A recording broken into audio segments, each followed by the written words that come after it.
everyone, and welcome back to the FCF Leadership Podcast. We have been talking about the Enneagram personality types. Our goal with this podcast is to help you lead through a personality trait. We have chosen one characteristic for each Enneagram. We're going to look at that characteristic through a psychological lens, a biblical lens, and a leadership lens. While this trait may be associated with a certain Enneagram number, these traits are all something that all of us have struggled with. So don't just tune in for your number. Listen to all of them. You're going to learn something. Today, we are focusing on the 3, which is the performer. At their best, 3s are excelling, genuine, and confident. Their biggest fear is being worthless apart from their accomplishments, and their basic desire is to feel valuable. Because their desire to feel valuable and their fear of being worthless, 3s can lie to get the attention they feel they lack. A few weeks ago, I was able to interview John Michael Howell on what it's like to be a 3. This interview took place over Zoom, and I know the audio isn't the greatest, but the content is so amazing. Enjoy. Okay, so the characteristic trait we're going to be talking about today is lying. 3s being performers, feeling like they need to always put on a show. And of course, I am saying this as a generalization.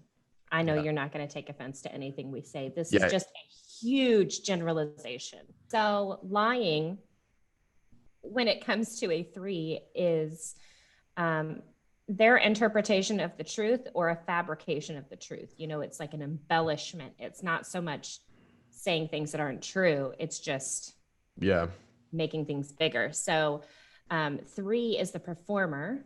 At their best, 3s are excelling, genuine, and confident. The biggest fear is being worthless apart from their accomplishments. And their basic desire is to feel valuable.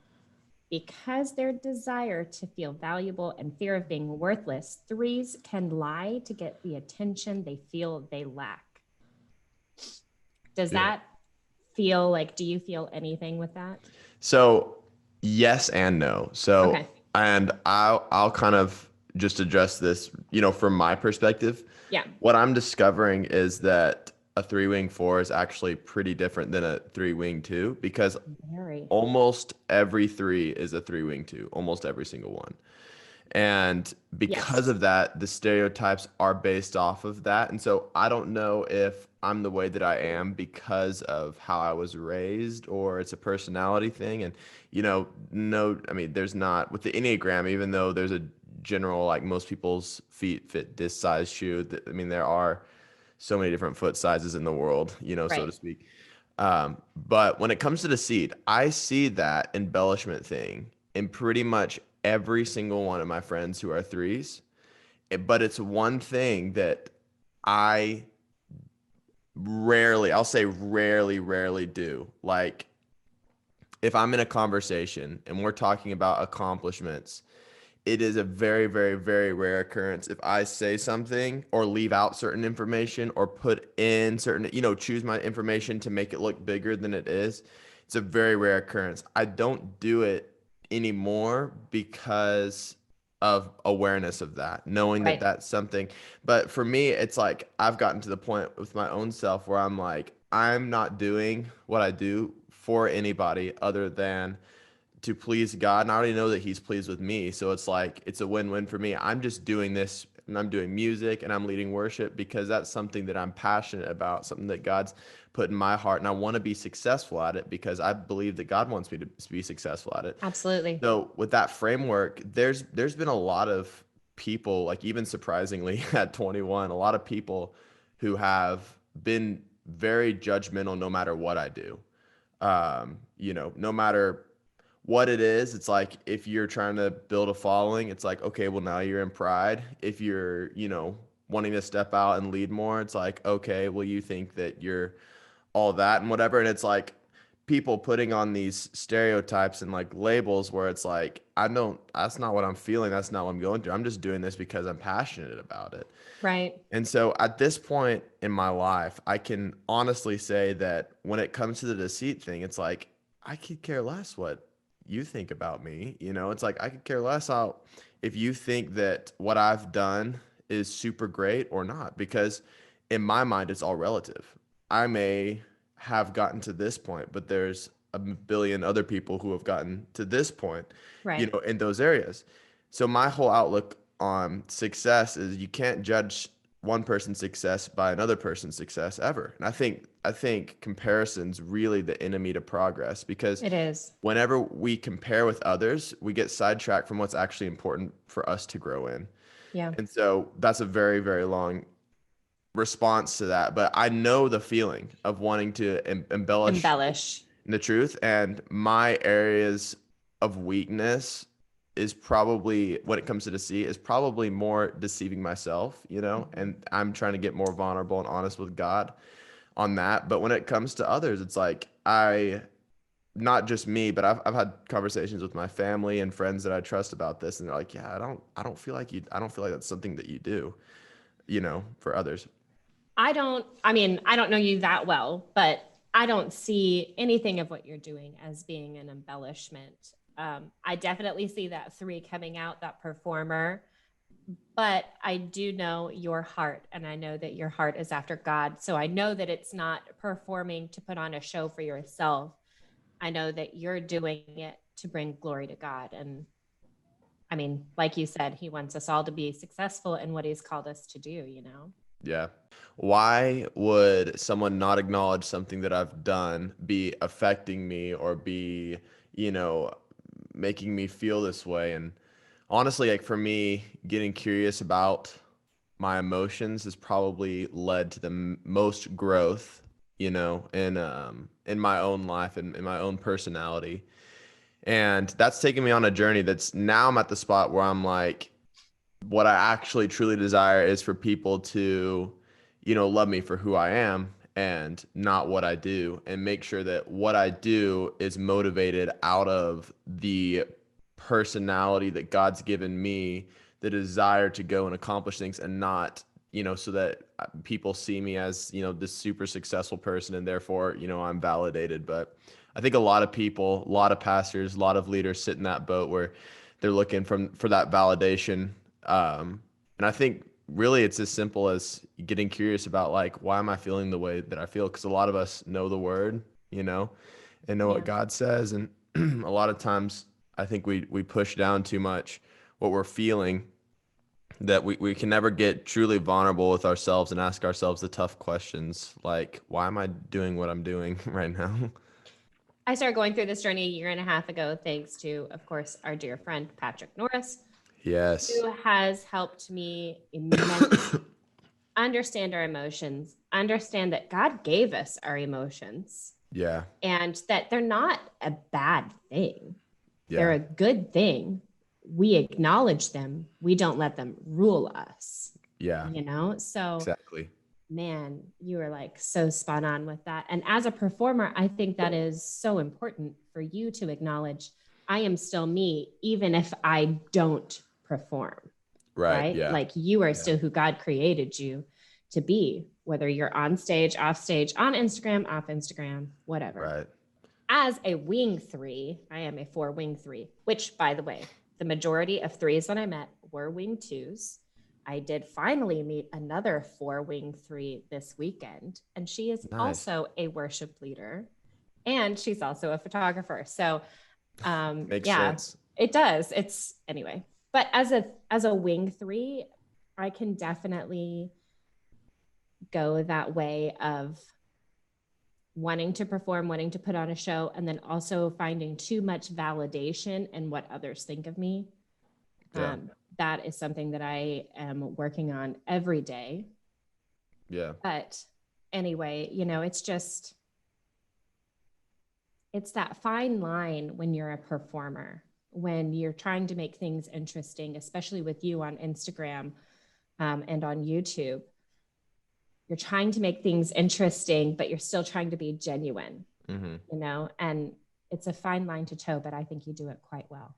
Thank you. Yeah, it definitely 1,000% is, because there's kind of 2 routes to it. And what I don't want to do is like disintegrate my social media presence with who I actually am. So the more that I can, just be myself and people like that, my kind of like outlook on content creation is if I just be me on the internet, eventually I'm gonna find people who just like watching me, Yes. And yeah, because there's a lot of my friends who take those shortcuts and are not genuine, and it gets on their friends' nerves, and it's makes them wildly successful at what they do. But it's like at the end of the day, it's like this isn't who you are, and then they get Right. burnt out, and then they don't want to do it anymore because it was never something that they were actually passionate about. Right. So I've always tried to like guard myself against that, and there's times where I do and times where I definitely just do something simply because I know it will work and I know it will get response.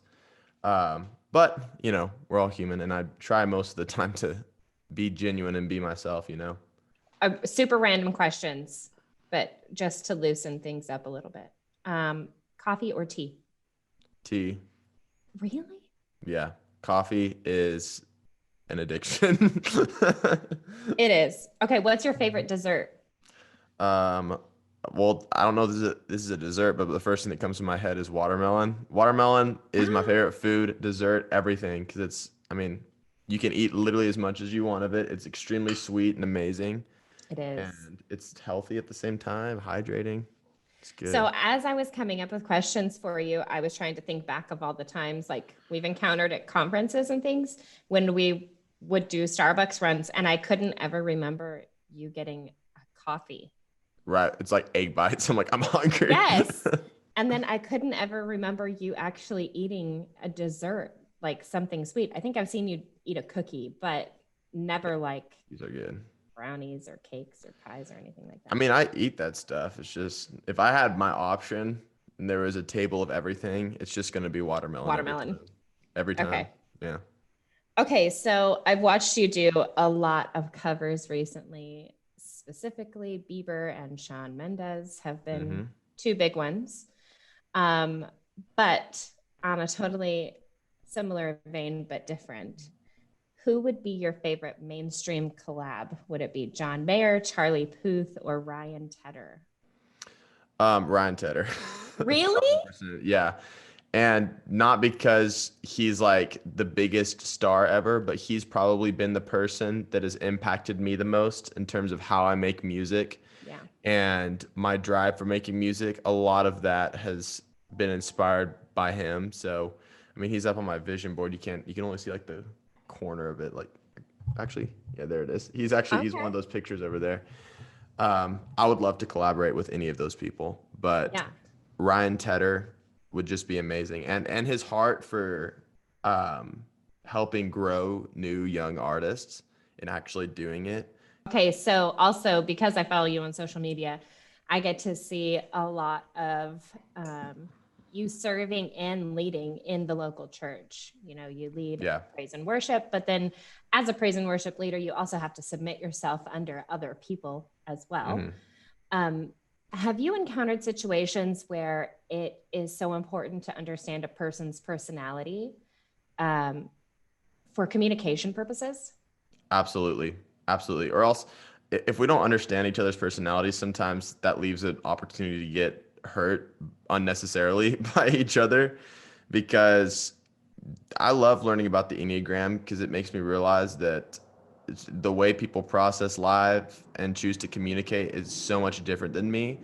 And what may be mean or sound mean or come off mean, something that I would say for somebody else may just be actually completely normal. They're not trying to be mean at all. Right. And so specifically like at my church, there are a lot of fives there. Like, because a lot of the main pastors are fives, they hire a bunch of fives, and fives can come off very cerebral and intense. And there've been lots of opportunities for me to get hurt by stuff that people have said just because they're very, very, very direct. So like when you're a kid and you're like 14 and you're getting these extremely critical comments to help you grow, but extremely critical and seem very harsh, it can be really hard. But me realizing, oh, they're not being mean, they're trying to be helpful, and that's just their approach to communication, helps me actually love that directness about them. So instead of it being like, okay, I have to tolerate this, it's like I actually love and appreciate that about them. and can see where like, I could actually probably adapt some of those skills, Okay, we're going to watch this video from Patrick and Todd Bowman, and then I'll stop it after Dr. Bowman speaks so that we can kind of have a conversation about what he says. So our third topic is on lying. Todd, hit us with lying in a mind-brain reality. Yeah, when I think about lying from a neurological perspective, it really is a very primitive defense mechanism. It's about covering and hiding. Emotionally, that's certainly evidence that there's an experience of shame.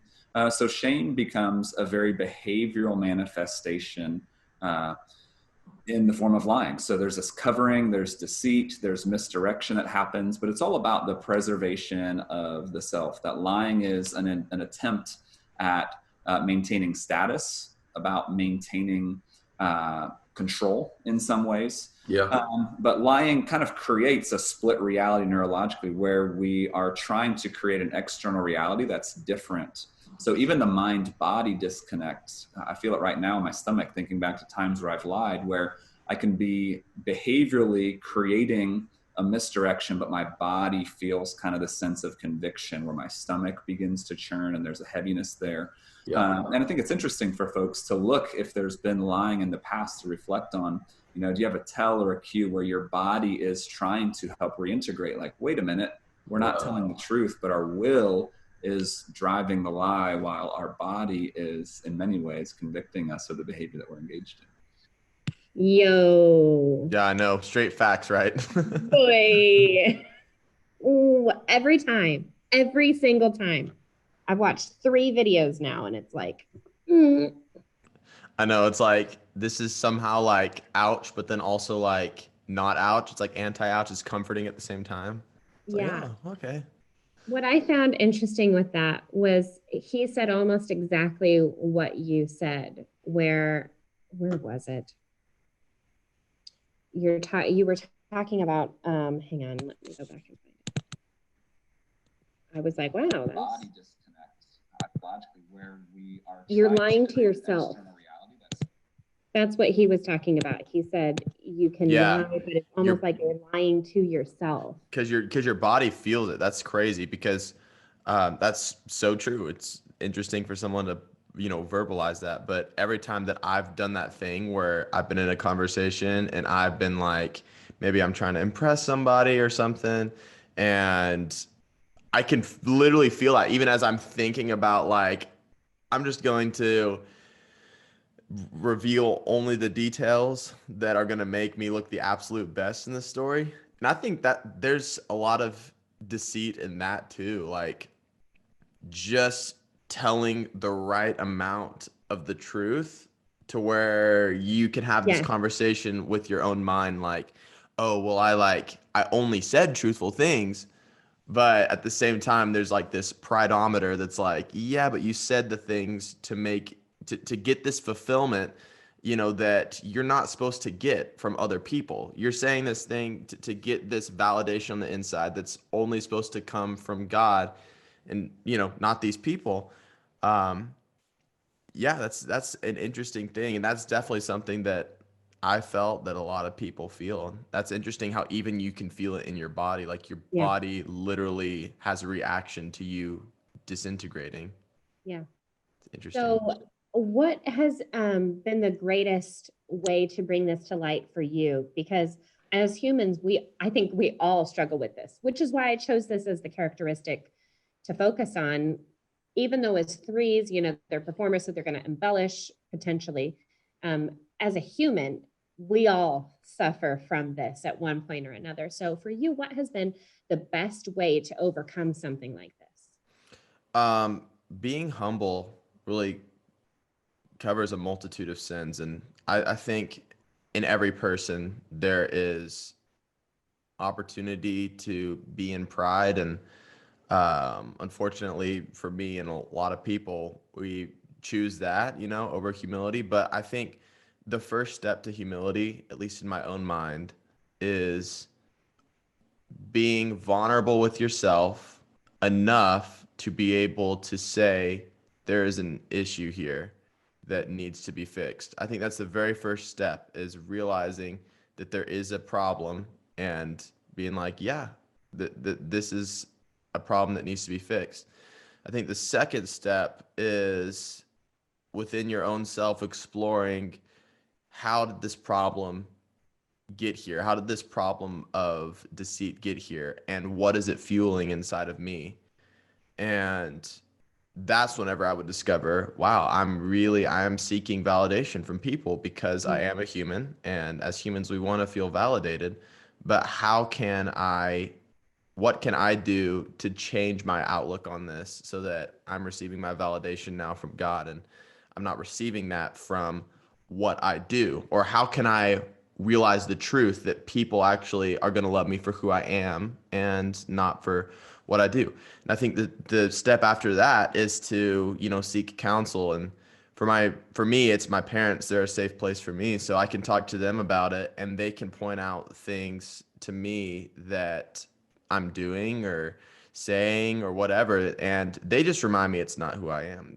Like, you did this, you said this, but that's not who you are, And my mom is really great at always, whenever she's like, man, like, Bud, I love you so much. You're so great, but I love you for who you are. And just reminding me like, hey, like, I love you and people are going to love you for who you are and not because of what you do. I think Not because of what you do. yeah, I think that whole process of just being humble enough to allow myself to stop hurting myself, in those Right. areas. I think that was the key for me to begin that process of not feeling like I need to be deceitful in what I'm saying. Because it's a constant thing. It's not like, okay, I've conquered this, I can move on. Mm-hmm. It's most of what we're discussing and figuring out in these Enneagrams is that it's a constant thing. You don't just become this whole person who never struggles with anything. Of course. You just have greater knowledge and understanding as to why and then how to overcome it. And how to just move towards it. Like, that's life. It's just moving towards things. Like, first it starts with, what you're meditating on. Like, we become what we behold. And if I'm meditating on, like, I want to become like Jesus, and I'm thinking me in 10 years looks a whole lot more like Jesus than now, that's all we can do as humans, and is to move towards it. Whether we're learning a skill, we're overcoming a personality hurdle, some area of sin, or whatever it is, it's all we can do is move towards it. And so I always, people get so down on themselves for, oh man, like, there are all these 14-year-olds on Instagram, right? It's like, I've tried learning guitar, but it doesn't work, right? Or like, I'm trying to learn guitar right now, but it's really hard, but I really want to learn it. It's like, that's good. That's great that it's hard, because you're moving towards it. And if it's something you're actually passionate about, you're just going to keep moving towards it. I'm like, because even for me, it's like, I'm moving towards learning how to play guitar, and it's like, and I know that I'm at this level now where a lot of people see like, oh, well, he knows guitar, he knows how to play guitar.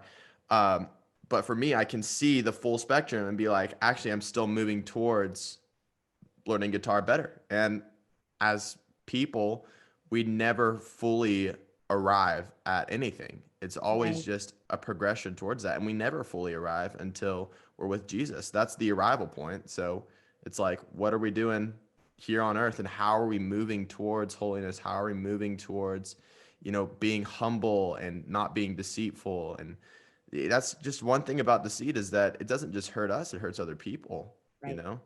And that's just a random off-topic note I just thought about. It's not off topic, Yeah. because my next question I was going to ask is, how can you help others overcome this? Yeah. I think that is a tough question because a lot of people don't see it as a problem. I think pride is the biggest veil over anybody's eyes ever, but I'm gonna assume that the people you'd talk about right now would be people who are actually wanting help. Because if you don't want help, then there's absolutely nothing that can be done. But for people that are like, I don't want to be like this. Like, I don't want to get my validation from people. Like, I don't want that. I am getting that right now, and I don't want that. I mean, what I would just tell them is to get curious about why do they feel like this deep need, to get that validation from people. That's what I say to everyone. You have to get curious about how you feel. And I learned that from Patrick, and I just tell that to other people because of how much it's helped me.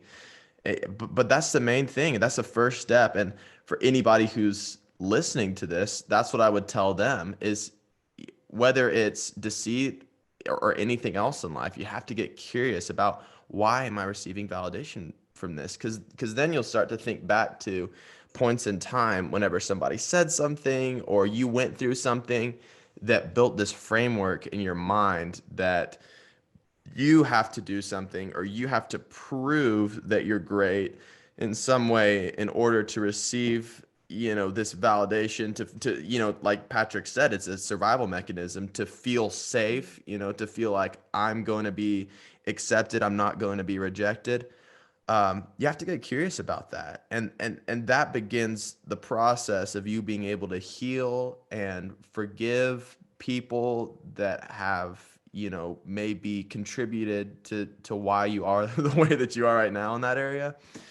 But then also to just release forgiveness, towards yourself, and just move towards not doing that. Whenever you're in conversations, just think about, before you say something, before you say something where you're stretching the truth or you're painting a false narrative, just think about it and try not to do it. And then just keep trying not to do it. Oh, my phone went off.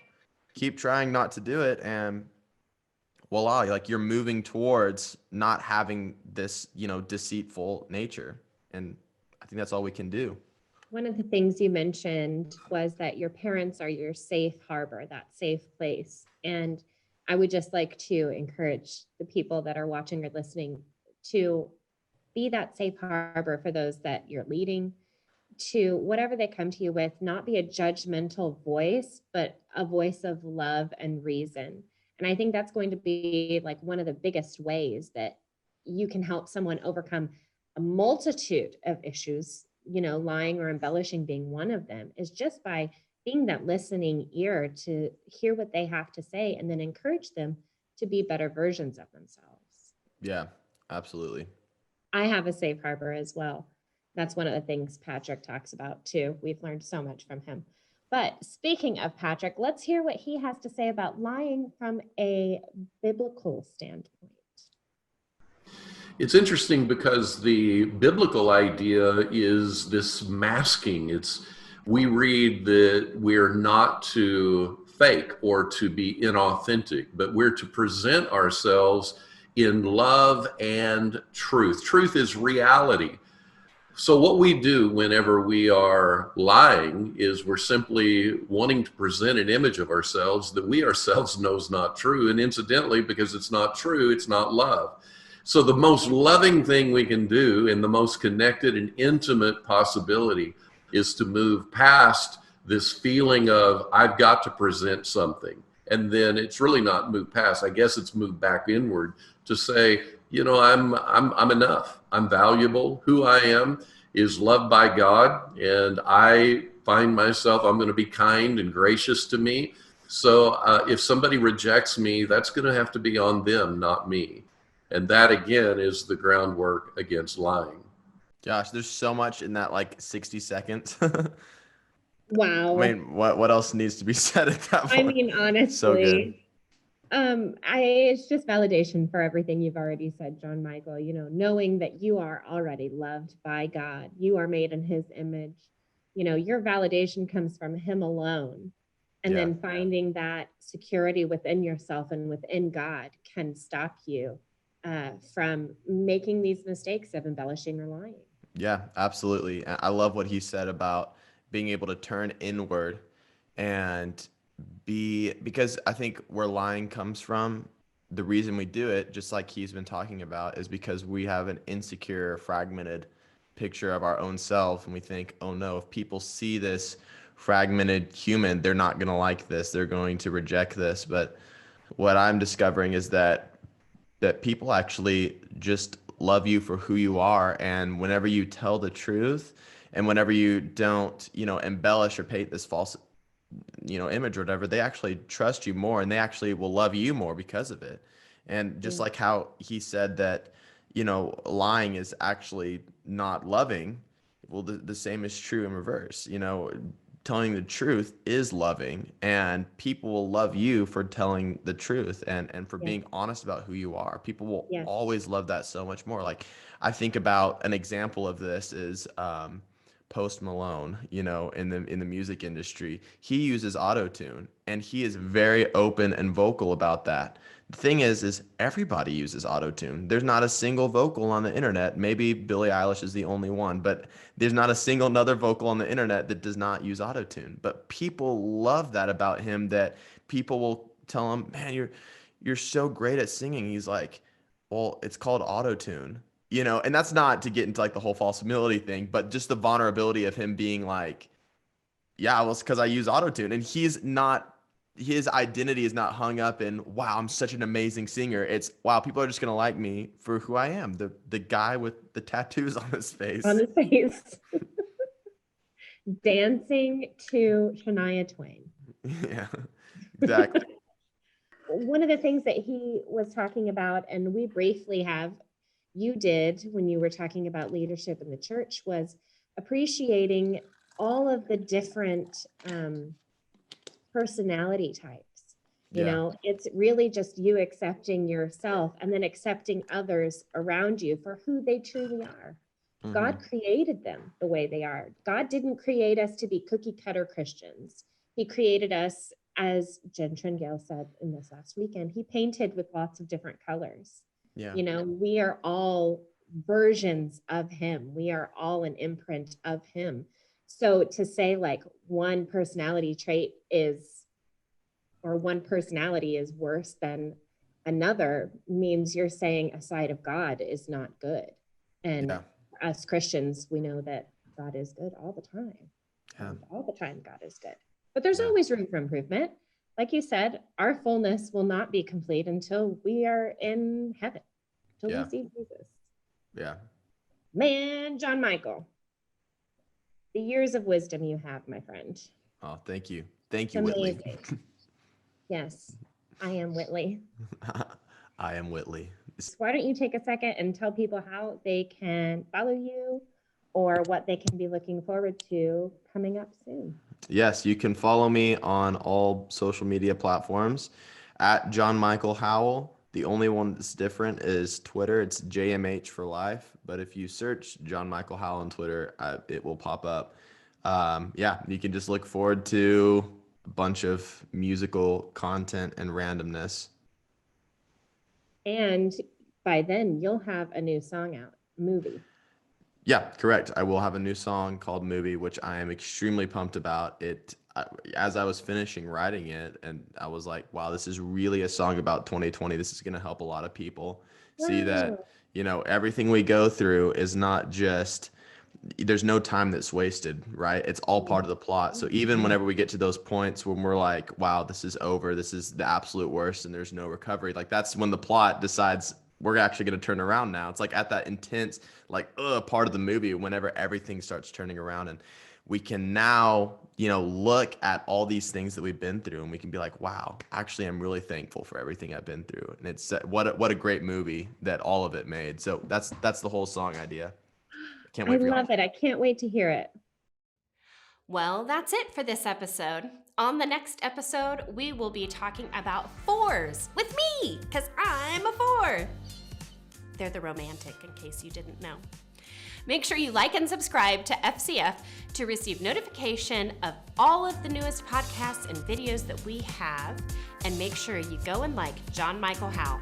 You'll love what he's putting out there.